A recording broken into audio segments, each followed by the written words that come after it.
So is there any connection between Taiwan and Australia? I would say barely any.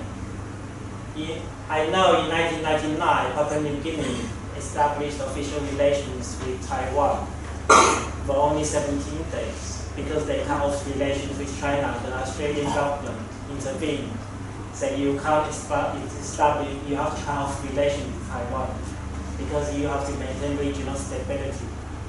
So some Taiwanese were very upset because they intervened to cut off relations with Taiwan. And I don't know if you ever watch the British soap opera, not opera, crime series, Midsummer Murders. And then in one episode they mentioned Australia and Taiwan at the same time.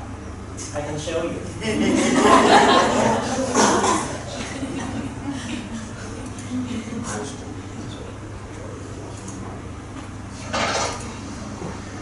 Wendy's been working on Barrett's background. She went through the immigration angle. Turns out he's Australian by birth. Ah, that explains why there's no trace of him here before 91. Before coming here, he was a sales rep for a timber firm in Taiwan. They have trees in Taiwan? That he was in his job. Of course they have trees in Taiwan. Right. I couldn't live at this station. I don't know Martin Barrett and Peter Hatcher I've ever met in another life. One was in Hong Kong, the other in Taiwan. It's not beyond the bounds.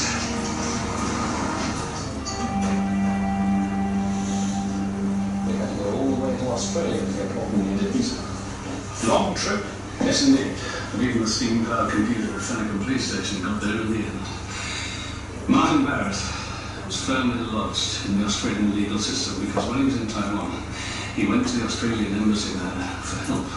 He was in trouble. What kind of trouble? He was trafficking people into Hong Kong. And when the Hong Kong police caught up with him, they wanted to know who his contact was on show. And they found it was well there. An ex-colonial police officer by the name of Peter Hatcher. Kingpin then. No, Peter wouldn't do.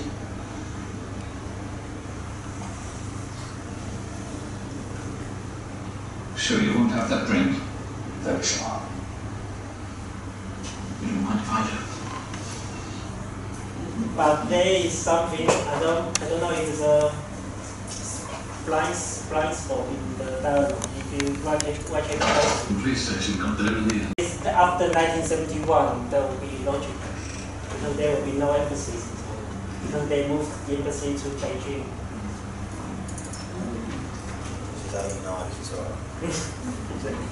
And then we have again World Cup qualifier between Australia and Taiwan. Australian rules football. The Australians didn't score until the 40th minute of the first half. The ball coming free from a corner and a Jarkov with an extremely deep chip with the keeper off his line and in the puddles. In the second half, the floodgates open. Joe Watson providing the cross. Quino a crashing shot to make it 2-0 after Cosmina chested down. The third goal, the keeper again up with a punch away. But look at this shot from a Jarkov, threading the needle with a late in-swinging shot. Jarkov was scored again, Cosmina from the penalty spot. Before this effort, set up by Joe Watson in the midfield. Farina coming back inside again, and he takes the 1-2 from Cosmina, but Cosmina decides to have the shot, and that's an acceptable looking shot from the Australian captain. Again, the Australians on the attack down the right side through Farina, and this time it's little Joey Watson taking it to the byline, and have a look at this shot. Cosmina the header. That was a while ago. Yeah, Everyone was very short shots. Yeah, but you may have questioned why we are called Chinese Taipei.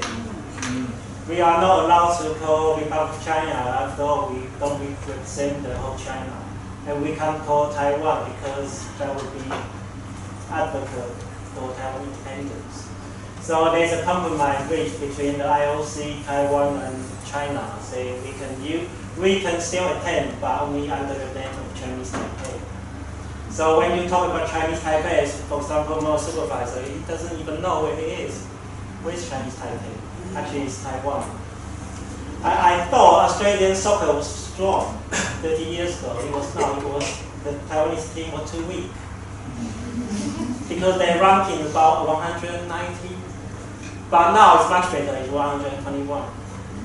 It's much better.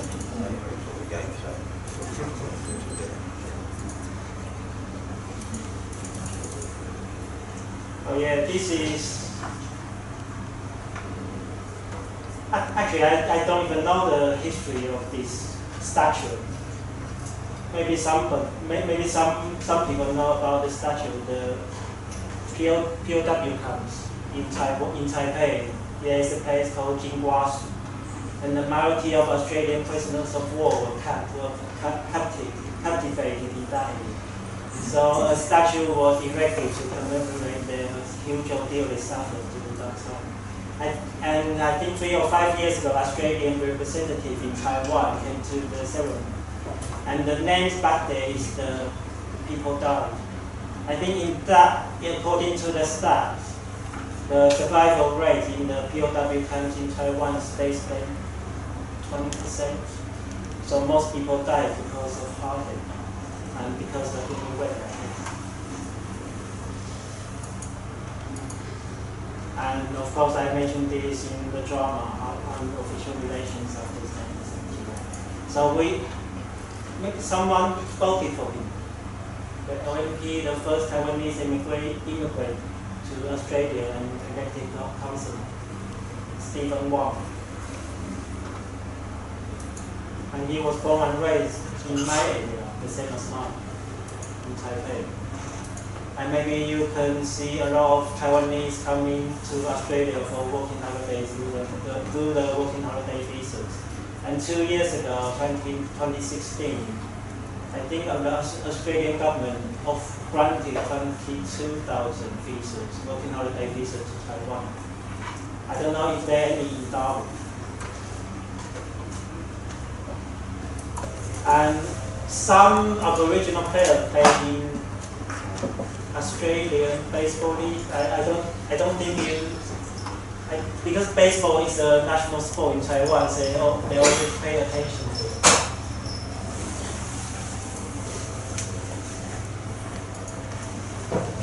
Two open spots in front. This one's inside out of the right. It's down for a base hit for Taiwan.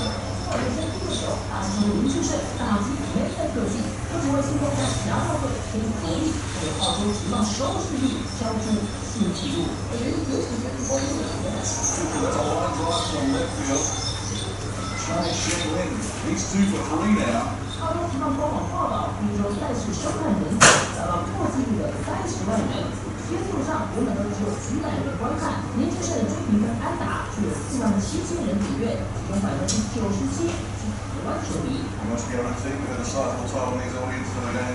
而其他一起在澳洲打拼的台湾名将，好表现也受到台湾球迷跨海关注。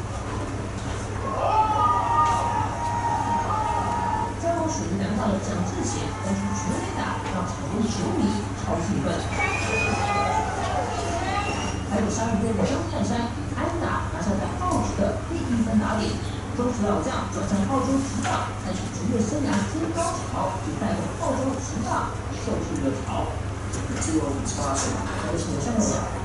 I think it shows no Australian watches baseball. 97% from Taiwan.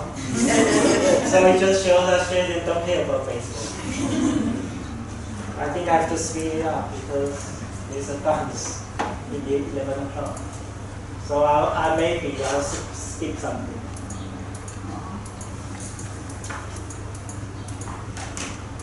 And this person is also Aborigine who was busted for match fixing. And when he wanted to play the ABO said, yeah, you can come here. But he was stopped by the CBBO, the Taiwanese Baseball League.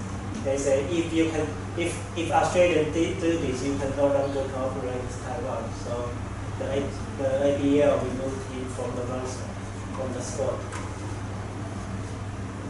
So in baseball, Taiwan is better than Australia. So they can ask the Australian what to do.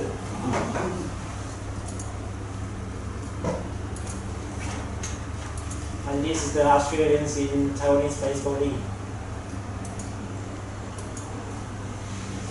And that the ABL even contemplated they want to send a team to CBBL because I think because the there are no few spectators in Australia saying they want to send a team over here. And this is, I think, the conflict involving the Aussie. 回归到现在那种希望场上的气氛有点火爆，我们教练突然从这个区域投出来了，那包括这个加盟教练也是在对着裁判团的也有指导，在跟他关系过程当中知道是有点反应了。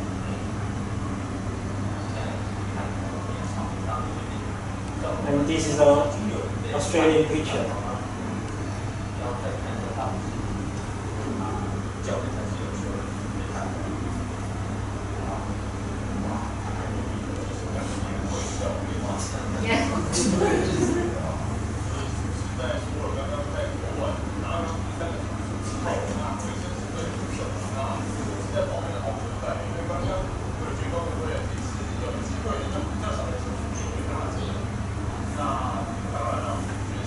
Well, according to his lip shape, I think what he was saying. I think I know what he was saying. Yeah, if you see closely.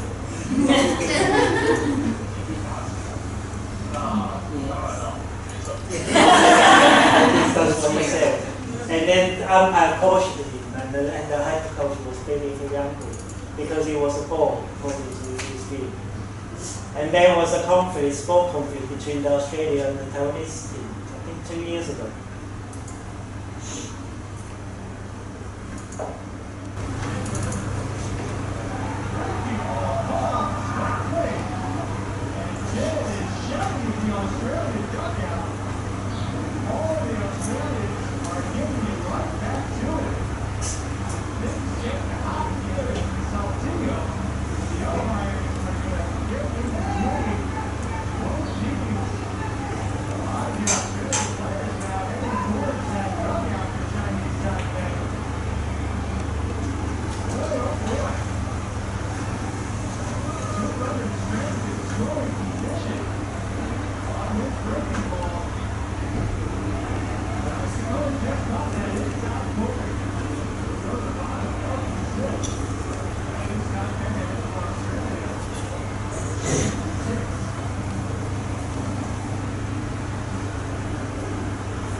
And my friend wrote an email to him because I wanted to know what happened.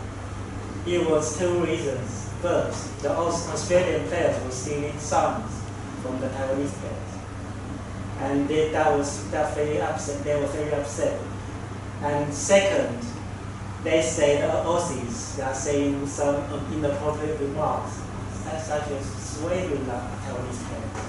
So they are also very upset at that, so they have an argument. Because the pitcher for the Taiwanese team played in US before, so he knows English quite well. So he knew what the Aussies were saying, so they were very upset.